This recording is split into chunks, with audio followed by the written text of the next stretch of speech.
Wharton ने नरेंद्र मोदी का भाषण रद्द कर दिया। अमेरिकी सरकार ने उन्हें वीजा नहीं दिया, लेकिन आपके अपने चैनल टीवी एशिया ने गुजरात के मुख्यमंत्री को अमेरिका से मुखातिब करा दिया। लाइव कॉन्फ्रेंसिंग के जरिए मोदी ने जब दूर बैठे प्रवासी भारतीयों से बात की तो ऐसा लगा मानो बरसों बरस का प्यार उमड़ पड़ा हो। मोदी ने एक बार फिर अपने गुजरात मॉडल का बखान किया और उनके पूरे भाषण का सार सिर्फ इतना था, विकास के आगे बाकी सब बकवास।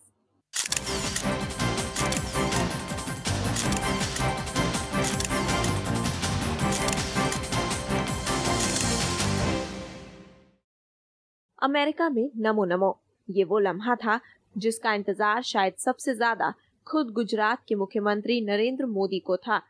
भले ही वीडियो कॉन्फ्रेंसिंग के जरिए, लेकिन आखिरकार नरेंद्र मोदी अमेरिका पहुंच ही गए। गुजरात के सरदार ने आपके अपने चैनल टीवी एशिया के जरिए अमेरिका में रह रहे हिंदुस्तानियों से मुलाकात की, उन्हें अपनी कामयाबी के राज बताए और दिया गुजरात आने का न्योता।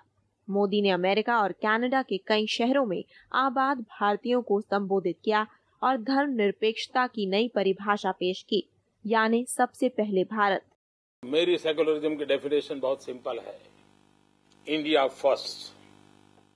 हम कोई भी निर्णय करें, कोई भी काम करें जिसमें भारत सर्वोपरि होना चाहिए, भारत की भलाई से नीचे कम कुछ नहीं होना चाहिए। अगर ये रहा तो सारा सेकुलरिज्म अपने आप हमारी रगों में दौड़ने लग जाएगा।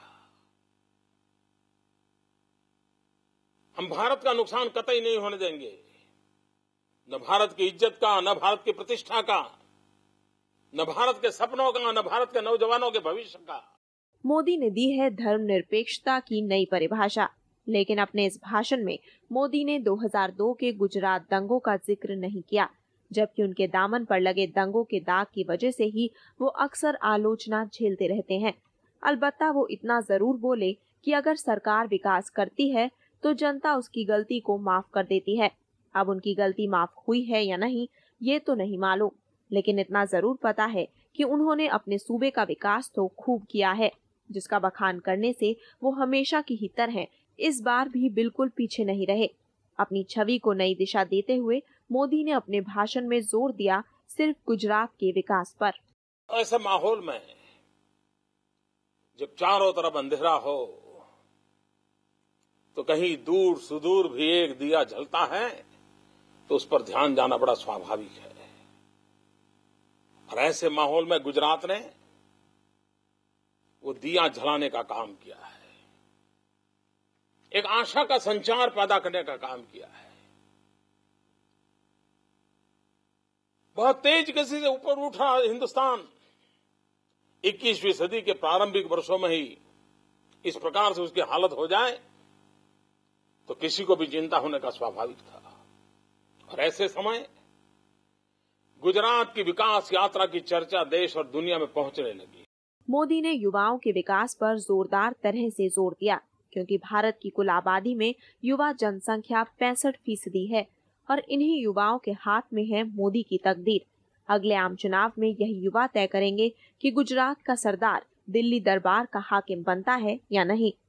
भारत एक ऐसा देश है जिसके पास सर्वाधिक नौजवान है। अमेरिका में बैठे हुए मेरे भाइयों बहनों, आपको जानकर के खुशी होगी, आनंद होगा। आज हिंदुस्तान दुनिया का सबसे नौजवान देश है। 65% हमारी जनसंख्या 35 साल से नीचे की उम्र की है। आप कल्पना कर सकते हो इतना यौवन से भरा हुआ देश जिसके नौजवानों के नौजवान सपने होते हैं, जिसमें साहस होता है, सामर्थ्य होता है। अगर उस शक्ति पर हम कंसंट्रेट करें तो हम कितनी स्थितियों को बदल सकते हैं। गुजरात की गद्दी संभालने के बाद नरेंद्र मोदी का ध्यान प्रवासी गुजरातियों पर काफी रहा है। वो लगातार अपने राज्य में वाइब्रेंट गुजरात का भी आयोजन करते हैं। इस समारोह का मकसद ही प्रवासी भारतीयों को आकर्षित करना होता है। जबकि गुजरात में जीत की हैट्रिक लगाने के बाद मोदी का राजनीतिक कद काफी बड़ा हो गया है। बीजेपी में उन्हें पीएम पद का उम्मीदवार बनाने की बात चल रही है और इसी बीच यूरोपियन यूनियन ने भी मोदी की तारीफ की है। जाहिर है ये सारी कवायद आने वाले दिनों में मोदी की छवि के लिए काफी बेहतर साबित हो सकती है।